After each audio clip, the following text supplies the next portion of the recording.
నమస్కారం. ఎలా ఉన్నారు? బాగున్నారా? ప్రతిరోజు ఇంట్లో ఏదో ఒక సమస్యలు, కుటుంబ సభ్యుల్లో ఒకరికొకరికి పడకపోవటం, కుటుంబ యజమాని మాట వినకపోవటం, ప్రతిరోజు ఏదో ఒక సమస్య, ఏదో ఒక గొడవ ఇలా వస్తూ ఉంటే మనం ఏం చేయాలి అంటే, ఆ ఇంట్లో నెగిటివ్ ఎనర్జీ బాగా ఉంది, దాన్ని పాజిటివ్గా మార్చుకోవడం ఎలా అన్న విషయానికి వస్తే, బే లీఫ్ అని ఒక ప్లాంట్ ఉంటుంది. బే లీఫ్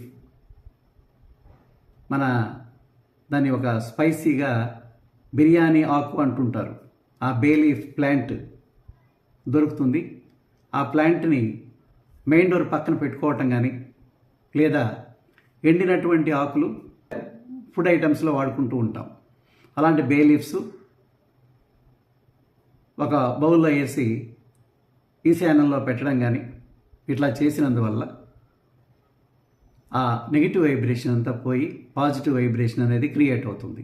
అలాగే పూజా మందిరంలో బే లీవ్స్, ఒక కర్పూరము వెలిగించే ధూపం, దానిలో వేసి ఆ ఆకుల్ని ఫైర్ చేయటం వల్ల ఆ పూజ గదిలో మంచి పాజిటివ్ వైబ్రేషన్ ఏర్పడి ఇల్లంతా ఆ స్మెల్, ఆ ధూపము ఇల్లంతా ప్రవేశించడం వల్ల ఇంట్లో కొంత పాజిటివ్ వైబ్రేషన్ అనేది క్రియేట్ అయ్యి ప్రశాంతంగా ఉండి కుటుంబ సభ్యుల మధ్యలో సఖ్యత ఏర్పడుతుంది.